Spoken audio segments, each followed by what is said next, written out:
আসসালামু আলাইকুম রহমতুল্লাহ।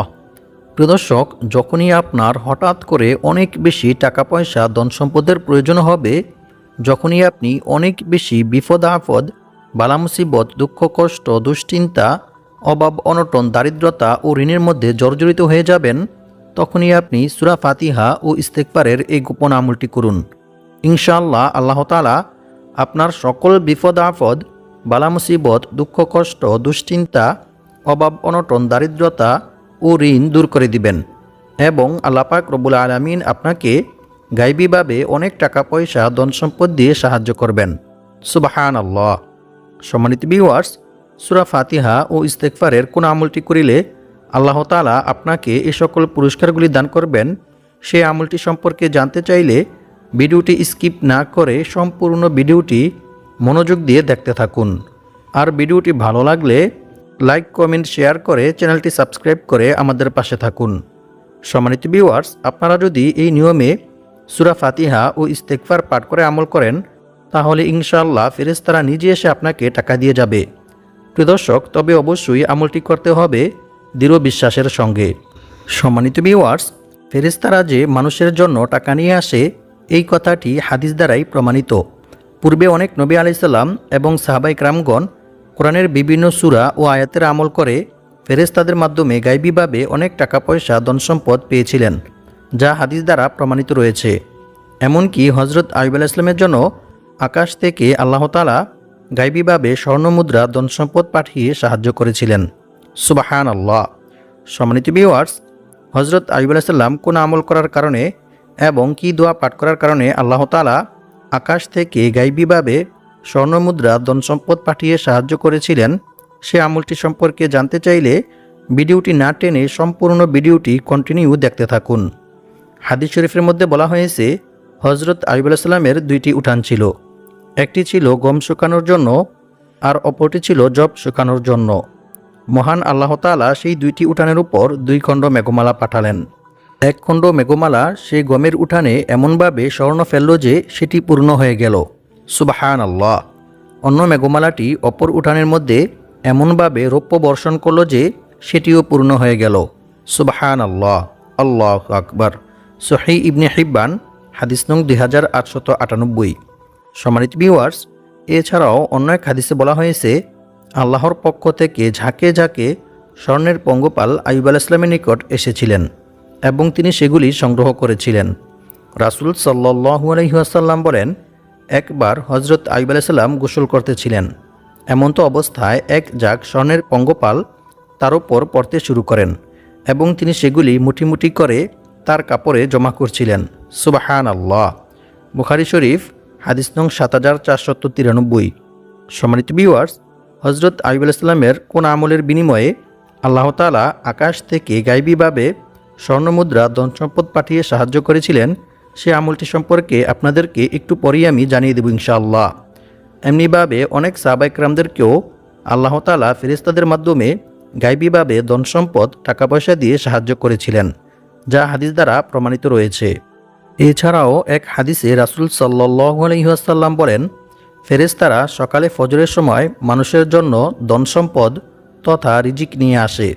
হযরত আব্দুল্লাহ ইবনে আব্বাস রাদিয়াল্লাহু তাআলা আনহু তার এক সন্তানকে ভোরবেলা ঘুমাতে দেখে তাকে বললেন, ওঠো, তুমি কি এমন সময়ে ঘুমিয়ে আছো যখন রিজিক বন্টন করা হচ্ছে? সুতরাং ফজরের সময় রিজিক বন্টন করা হয়। ফজরের সময় কেউ ঘুমিয়ে থাকলে ফেরেশতারা তার নিকট রিজিক পৌঁছাতে পারে না। নাউযুবিল্লাহি মিন যালিক। জাদুল মাআদ 4 নং খণ্ড 241 পৃষ্ঠা। তবে এই ধন সম্পদ আপনি এমনিতে সরাসরি পাবেন না, বরং আল্লাহ তাআলা আপনার কোনো ভালো কাজের মাধ্যমে কিংবা কোনো ভালো আমলের মাধ্যমে আপনার নিকট পৌঁছে দিবেন। তাই ফেরেশতাদের থেকে গায়বীভাবে টাকা পয়সা, ধন সম্পদ পেতে চাইলে অবশ্যই আপনাকে ফজরের নামাজ জামাতের সহিত আদায় করতে হবে এবং বেশি বেশি দান সাদকা করতে হবে। কারণ বেশি বেশি দান সাদকা করিলে আল্লাহ তাআলা বান্দার সকল বিপদ আপদ, বালা মুসিবত, অভাব অনটন, দারিদ্রতা দূর করে দেন এবং আল্লাহ তাআলা বান্দাকে গায়বীভাবে অনেক টাকা পয়সা, ধন সম্পদ দিয়ে সাহায্য করেন। সুবহানাল্লাহ। সম্মানিত ভিউয়ার্স, আল্লাহর কোরআনের উপর কেউ বিশ্বাস রেখে আমল করিলে আল্লাহ তাআলা অবশ্যই সে আমল কবুল করেন। আল্লাহ তাআলা বলেন, আমি এই কোরআন সৃষ্টি করেছি মুমিনদের শেফার জন্য। সুতরাং আপনারা সকল বিপদ আপদ, বালা মুসিবত, অভাব অনটন, দারিদ্রতা থেকে মুক্তি পেতে পারবেন যদি আপনারা আল্লাহর কোরআনের উপর দৃঢ় বিশ্বাস রেখে আমল করেন। সম্মানিত ভিউয়ার্স, সূরা ফাতিহার আমল কোরআন হাদিস দ্বারাই প্রমাণিত। সূরা ফাতিহার অপর আরেকটি নাম হচ্ছে সূরাতুশ শিফা। যে কোনো রোগের জন্য কিংবা বিপদ আপদ, বালা মুসিবত, অভাব অনটন, দারিদ্রতা থেকে মুক্তি পাওয়ার জন্য এই সূরার আমল অনেক কার্যকরী। হাদিস শরীফের মধ্যে বলা হয়েছে, হযরত আব্দুল্লাহ ইবনে আব্বাস রাদিয়াল্লাহু তাআলা আনহু থেকে বর্ণিত, তিনি বলেন, সাহাবায়ে কেরামদের একটি দল একটি কুয়ার পার্শ্ববর্তী বাসিন্দাদের নিকট দিয়ে যাচ্ছিলেন। এমন সময় কূপের পাশে অবস্থানকারীদের মধ্য থেকে এক ব্যক্তিকে সাপে কাটলেন। তারপর কূপের কাছে বসবাসকারীদের মধ্য থেকে একজন ব্যক্তি সাহাবায়ে কেরামদের নিকট এসে জিজ্ঞেস করলেন, আপনাদের মধ্যে কি ঝাড়ফুঁক করানোওয়ালা কোনো ব্যক্তি আছেন?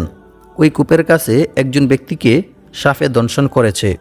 তখন সাহাবায়ে কেরামদের মধ্য থেকে আবু সাঈদ খুদরি রাদিয়াল্লাহু তাআলা আনহু তিনি সেখানে গেলেন। এরপর কিছু বকরির বিনিময়ে ওই ব্যক্তিকে সূরা ফাতিহা পাঠ করে ঝাড়ফুঁক করলেন। ফলে আল্লাহ তাআলা ওই ব্যক্তিকে সুস্থ করে দিলেন। সুবহানাল্লাহ, আল্লাহু আকবার।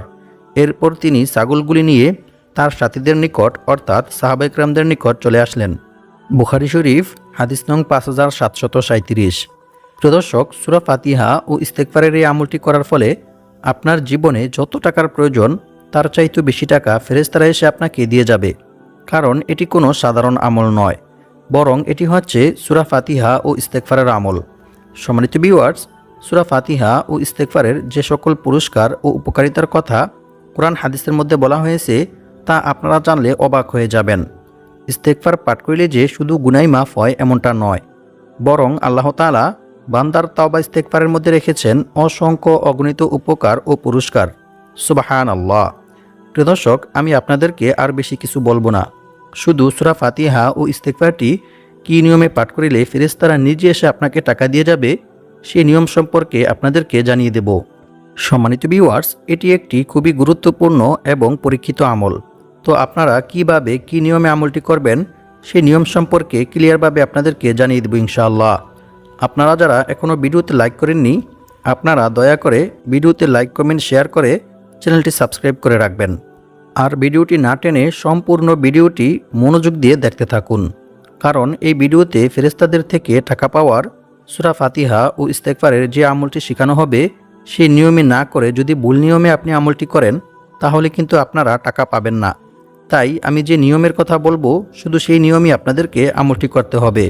তবেই আপনারা সমস্ত রকমের বিপদ আপদ, বালা মুসিবত, দুঃখ কষ্ট, দুশ্চিন্তা, পেরেশানি, অভাব অনটন, দারিদ্রতা থেকে মুক্তি পাবেন এবং আল্লাহ তাআলা আপনাদেরকে গায়বীভাবে অনেক টাকা পয়সা, ধন সম্পদ দিয়ে সাহায্য করবেন ইনশাআল্লাহ। তো আপনারা সকলেই এখন আমার কথাগুলো মনোযোগ দিয়ে শুনবেন। আর এই আমলটি করার জন্য এবং গায়বীভাবে টাকা পাওয়ার জন্য সূরাটি সহিশুদ্ধভাবে পাঠ করতে হবে। তাই আমি এখন সূরা ফাতিহা পাঠ করব। আপনারা আমার থেকে শুনে শুনে সহিশুদ্ধভাবে সূরা ফাতিহাটি শিখে নেবেন।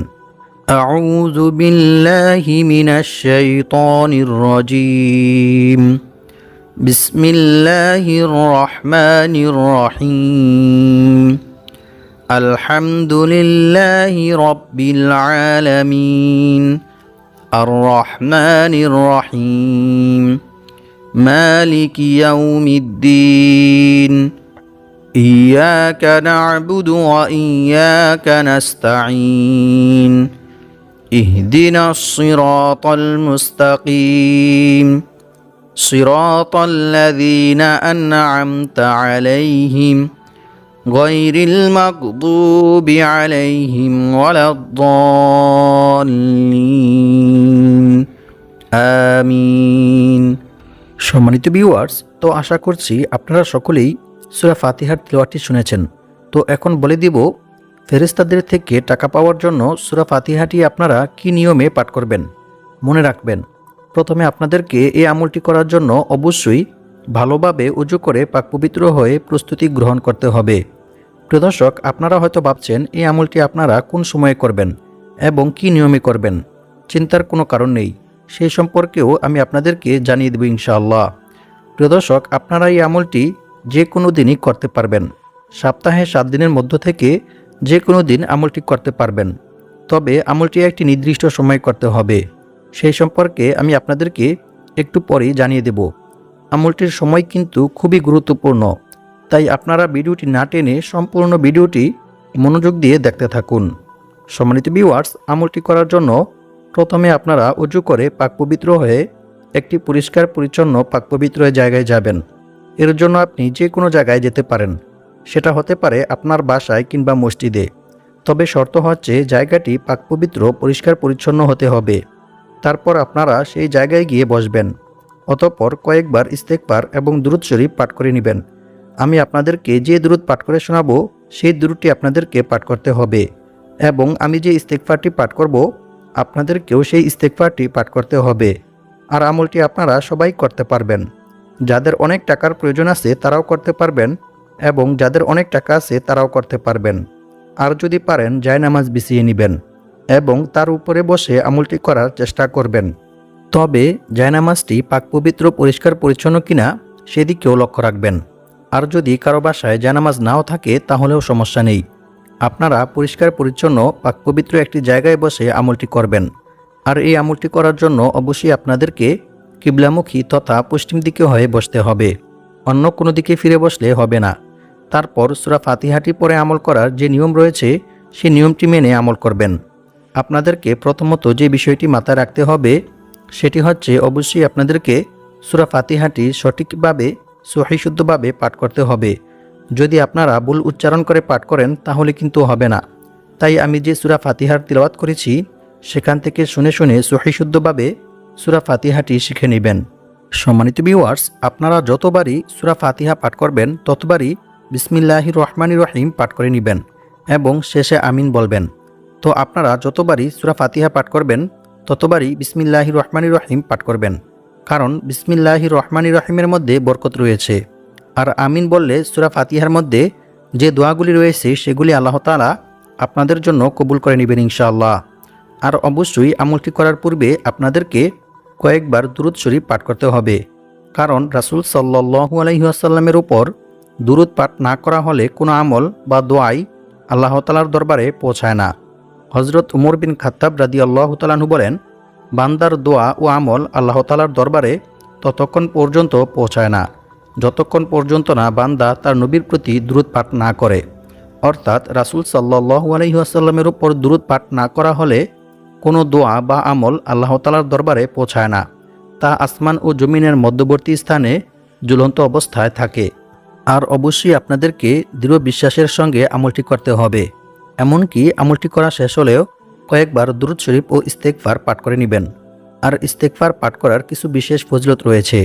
ইস্তেগফার পাঠ করিলে যে আল্লাহ তাআলা কি পরিমাণ খুশি হন এবং বান্দাকে কি পরিমাণ পুরস্কার দান করেন তা আপনারা জানলে অবাক হয়ে যাবেন।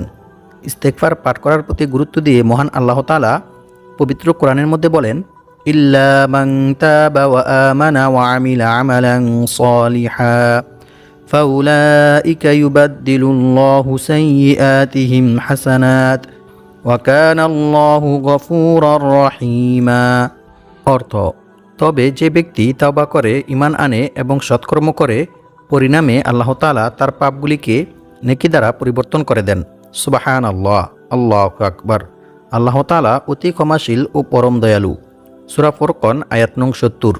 অন্য এক আয়াতে আল্লাহ তাআলা আরও বলেন, আর যে ব্যক্তি আল্লাহকে ভয় করবে আল্লাহ তাআলা তার সমস্ত সমস্যা থেকে উত্তরণের পথ বের করে দিবেন, এবং আল্লাহ তাআলা তাকে এমন জায়গা থেকে রিজিক দান করবেন যা সে কল্পনাও করতে পারবে না। অর্থাৎ তার ধারণার বাইরে থেকে গায়বীভাবে আল্লাহ তাআলা তার রিজিকের ব্যবস্থা করে দিবেন। সুবহানাল্লাহ। আর যে ব্যক্তি আল্লাহর উপর ভরসা করবে তার জন্য তিনিই যথেষ্ট হবেন। নিশ্চয়ই আল্লাহ তাআলা তার সমস্ত ইচ্ছা পূর্ণ করবেনই। সুবহানাল্লাহ, আল্লাহু আকবার। সম্মানিত ভিউয়ার্স, আল্লাহ তাআলাকে ভয় করার সর্বোত্তম মাধ্যম হচ্ছে বেশি বেশি তাওবা ইস্তেগফার করা। বান্দার দ্বারা ইচ্ছায় কিংবা অনিচ্ছায় কোনো গুনাহ সংঘটিত হয়ে গেলে বান্দা যদি আল্লাহর ভয়ে, আল্লাহর আযাবের ভয়ে আল্লাহ তাআলার নিকট তাওবা ইস্তেগফার করে ক্ষমা প্রার্থনা করে তাহলে আল্লাহ তাআলা অনেক খুশি হন, এবং আল্লাহ তাআলা বান্দার এই তাকওয়া, বান্দার এই আল্লাহভীতিকে অনেক ভালোবাসেন, অনেক পছন্দ করেন। রাসূল সাল্লাল্লাহু আলাইহি ওয়াসাল্লাম বলেছেন, মরুভূমিতে হারিয়ে যাওয়া উট খুঁজে পেয়ে উটের মালিক যতটা খুশি হয় যখন কোনো গুনাহগার বান্দা আল্লাহ তাআলার নিকট তাওবা ইস্তেগফার করে ক্ষমা প্রার্থনা করে তখন আল্লাহ তাআলা এর চাইতেও অনেক অনেক বেশি খুশি হন। সুবহানাল্লাহ, আল্লাহু আকবার। এমনকি আল্লাহ তাআলা বান্দার প্রতি খুশি হয়ে বান্দাকে অসংখ্য অগণিত পুরস্কার দান করেন। সুবহানাল্লাহ। রাসূল সাল্লাল্লাহু আলাইহি ওয়াসাল্লাম বলেছেন, যে ব্যক্তি বেশি বেশি তাওবা ইস্তেগফার পাঠ করবে, আল্লাহ তাআলা তার সমস্ত সমস্যা থেকে উত্তরণের পথ বের করে দিবেন এবং তার সমস্ত বিপদ আপদ, বালা মুসিবত, দুঃখ কষ্ট, দুশ্চিন্তা, পেরেশানি, অভাব অনটন, দারিদ্রতা দূর করে দিবেন। আর আল্লাহ তাআলা তাকে এমন জায়গা থেকে রিজিক দান করবেন যা সে কল্পনাও করতে পারবে না। অর্থাৎ তার ধারণার বাইরে থেকে, অকল্পনীয় উৎস থেকে আল্লাহ তাআলা তার রিজিকের ব্যবস্থা করে দিবেন। সুবহানাল্লাহ, আল্লাহু আকবার। সুনানে আবু দাউদ, হাদিস নং 1518। আর আল্লাহ তাআলার উপর ভরসা করার সর্বোত্তম মাধ্যম হচ্ছে বিপদ আপদ, বালা মুসিবত, দুঃখ কষ্ট, দুশ্চিন্তা, পেরেশানি, অভাব অনটন, দারিদ্রতা, সর্ব অবস্থায় আল্লাহর উপর ভরসা করা, আল্লাহ ব্যতীত অন্য কারো উপর ভরসা না করা, অন্য কারো কাছে সাহায্য না চাওয়া, এমনকি অন্য কারো কাছে নিজের সমস্যার কথাও না বলা। কারণ রাসূল সাল্লাল্লাহু আলাইহি ওয়াসাল্লাম বলেছেন, অভাব ও সমস্যাগ্রস্ত কোনো ব্যক্তি যখন তার অভাব ও সমস্যার কথা মানুষের কাছে বলে, মানুষের কাছে সাহায্য চায়, তখন তার সেই অভাব পূর্ণ করা হয় না। নাউযু বিল্লাহি মিন যালিক। পক্ষান্তরে যে ব্যক্তি তার অভাব ও সমস্যার কথা আল্লাহ তাআলার কাছে বলে, আল্লাহ তাআলার কাছে সাহায্য চায়, অচিরেই আল্লাহ তাআলা তার অভাব ও সমস্যা দূর করে দেন। সুবহানাল্লাহ। তিরমিজি শরীফ। সম্মানিত ভিউয়ার্স, এখন আমি আপনাদেরকে জানিয়ে দেব সূরা ফাতিহা ও ইস্তেগফারের কোন আমলটি করিলে আল্লাহ তাআলা আপনাকে বিপদ আপদ, বালা মুসিবত, দুঃখ কষ্ট, দুশ্চিন্তা, অভাব অনটন, দারিদ্রতা ও ঋণ থেকে মুক্তি দিবেন। আমলটি করতে হবে সকালে ফজর নামাজের পর। সম্মানিত ভিউয়ার্স, আমলটি করার পূর্বে আপনাদেরকে 2 রাকাত সালাতুল হাজত নামাজ আদায় করতে হবে। ওই 2 রাকাত সালাতুল হাজত নামাজের মধ্যে 2 সিজদার মাঝখানে যে বৈঠক রয়েছে, সেই বৈঠকের মধ্যে একটি ইস্তেগফার পাঠ করবেন। ইস্তেগফারটি হচ্ছে আল্লাহুম্মা গফিরলি ওয়ারহামনি ওয়াহদিনি ওয়াআফিনি ওয়ারযুকনি। এরপর নামাজ শেষ করে আরও একটি ইস্তেগফার পাঠ করবেন। সেটি হচ্ছে আল্লাহুম্মা গফিরলি যামবি ওয়াওয়াসি'লি ফি দারি ওয়াবারিকলি ফি রিজকি। এই ইস্তেগফারটি 21 বার পাঠ করবেন। এরপর সাল্লাল্লাহু আলাইহি ওয়াসাল্লাম এই দুরূদ শরীফটি 100 বার পাঠ করবেন। এরপর লা হাওলা ওয়ালা কুওয়াতা ইল্লা বিল্লাহ এই ইস্তেগফারটি 81 বার পাঠ করবেন। এই ইস্তেগফারটি পাঠ করিলে আল্লাহ তাআলা আপনাকে গায়বীভাবে অনেক টাকা পয়সা, ধন সম্পদ দিয়ে সাহায্য করবেন। এরপর 21 বার সূরা ফাতিহা পাঠ করবেন। প্রত্যেকবার সূরা ফাতিহা পাঠ করার পূর্বে বিসমিল্লাহির রহমানির রহিম পাঠ করে নেবেন। এরপর কয়েকবার দুরূদ শরীফ ও ইস্তেগফার পাঠ করে আল্লাহ তাআলার নিকট দোয়া করবেন। আপনি দোয়ার মধ্যে যা চাইবেন ইনশাআল্লাহ আল্লাহ তাআলা আপনাকে তাই দান করবেন। তবে দোয়ার মধ্যে আরও একটি দোয়া পাঠ করবেন। সেই দোয়াটি হচ্ছে আল্লাহুম্মা কফিনি বিহালালিকা আন হারামিকা ওয়া আগনিনি বিফাদলিকা আম্মান সিওয়াক। এরপর দোয়া শেষ করার পূর্বে ইয়া যাল জালালি ওয়াল ইকরাম ইয়া হাইয়্যু ইয়া কাইয়্যুম এই 2টি ইসমে আজমের উসিলায় আল্লাহ তাআলার নিকট দোয়া করবেন। দোয়া শেষ করে কয়েকবার ইস্তেগফার ও দুরূদ শরীফ পাঠ করে নেবেন। এভাবে আমল করিলে ইনশাআল্লাহ আল্লাহ তাআলা আপনার সকল বিপদ আপদ, বালা মুসিবত, অভাব অনটন, দারিদ্রতা ও পাহাড় পরিমাণ ঋণ পরিশোধ করার ব্যবস্থা করে দিবেন ইনশাআল্লাহ। আল্লাহ পাক রব্বুল আলামিন আমাদের সবাইকে সূরা ফাতিহা ও ইস্তেগফারের এই আমলটি করে বিপদ আপদ, বালা মুসিবত, দুঃখ কষ্ট, পেরেশানি, অভাব অনটন, দারিদ্রতা ও ঋণ থেকে মুক্ত হয়ে অনেক টাকা পয়সার মালিক হওয়ার তৌফিক দান করুক। আমিন।